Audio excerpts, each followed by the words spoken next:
धुंध में दिशा। दिशा हमेशा दिल से एक रचनाकार रही थी।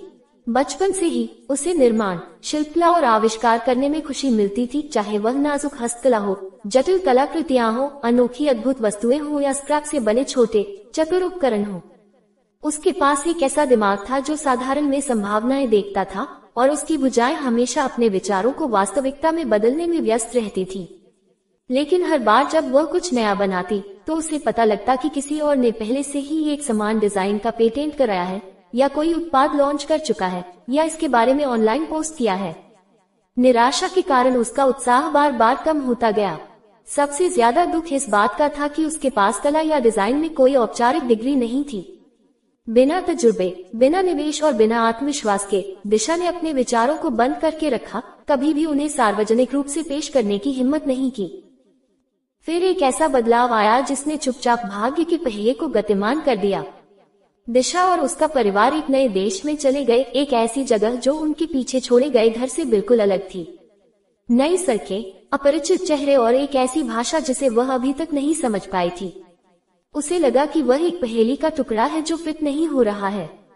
एक दोपहर जब दिशा अपने कमरे के एक कोने में चुपचाप क्ले मॉडलिंग कर रही थी, एक बुजुर्ग महिला दिशा के माता पिता से बात करने आई थी।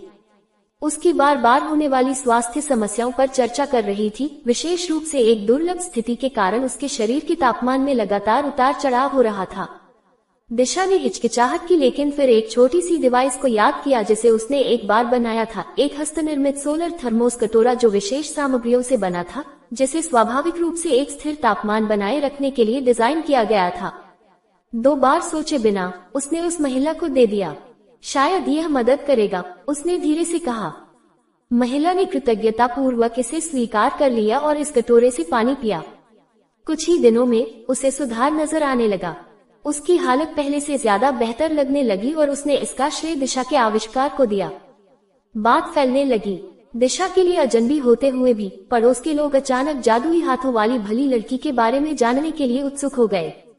जिन लोगों ने उसके बारे में सुना उनमें पास में रहने वाली एक कलाकार भी थी, एक महिला जो बुटीक एंटीक शॉप खोलने की योजना बना रही थी। दिशा की प्रतिभा से प्रभावित होकर उसने उसे उद्यम में भागीदार बनने के लिए आमंत्रित किया, लेकिन दिशा को मना करना पड़ा। उसके पास निवेश करने के लिए पैसे ही नहीं थे, पर अब वो समझ गई थी कि उसके दुखी होने का कोई फायदा नहीं। फिर सर्दी आए और उसके साथ दिशा ने पहली बार तेज बर्फबारी देखी जिसने सड़कों को सफेद कालीन से ढक दिया, जिससे सब कुछ एक स्वप्निल परिदृश्य में बदल गया। दिशा के लिए, जिसने पहले कभी बर्फ नहीं देखी थी, ये जादुई था।